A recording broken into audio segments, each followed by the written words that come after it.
Hi guys, tonight I will be uploading a official Aladdin theory of mine that I made a few months back, and without further ado, let's get into it.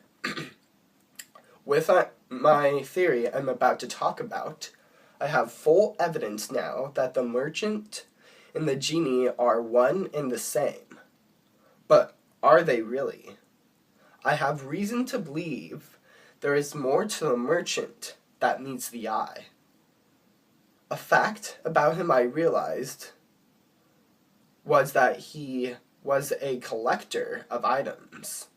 So about the time back when I made this theory, I had a revelation that brought me to a whole new kind of view to the merchant. I began to think, what if the merchant had a little bit of magic already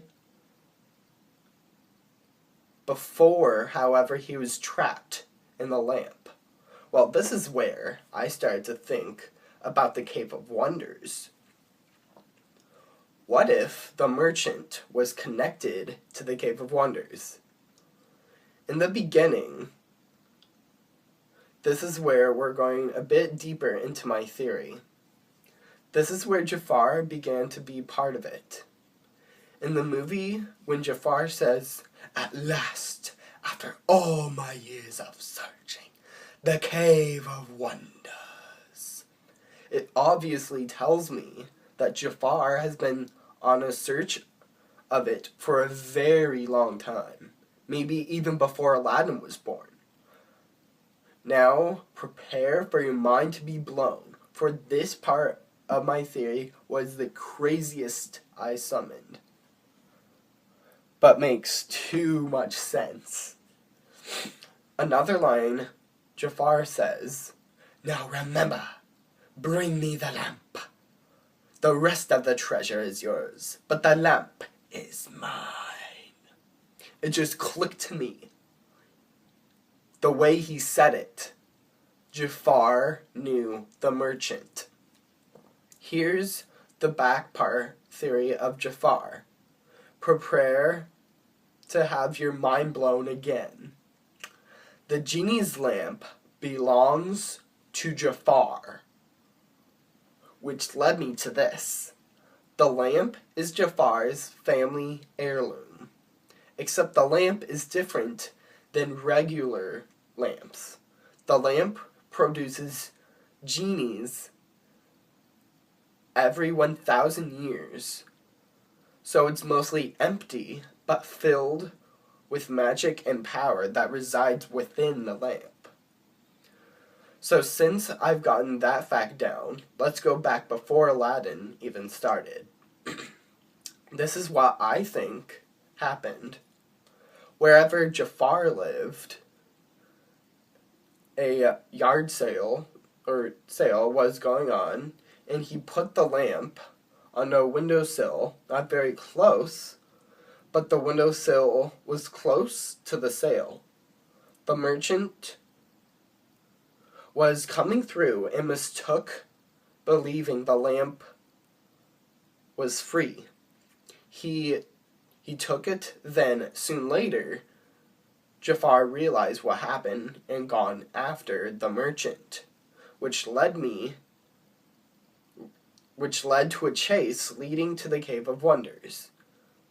As the merchant is running to safety toward the Cave of Wonders, Jafar believes with a stun of dark magic, he'll have his lamp back, but also sending the merchant down into the cave. But as a result, it sent both him and the lamp hurtling inside the cave. Jafar gave out a blood-curdling scream and vowed he'd one day have his lamp again and have absolute power. A moment later in the cave, it was realizing that the merchant was dying from the magic. Back to this part of the connection is my prognosis that the Cave of Wonders fully created the merchant as its own, which explains why he's half human and half magic. So back again to the dying merchant. The cave decided the only way for him to live was to fully embrace the side of magic. So he turned the merchant into genie, tethering him to Jafar's lamp. But in the process, also took his memories away to protect his identity, and also causing the genie to even forget he was ever human. This is a side theory that came up about Jafar's beginnings. You know that Jafar is the badass villain of Aladdin? Well, everyone knows that. But I think there is a higher power that Jafar has kept secret. You know his snake staff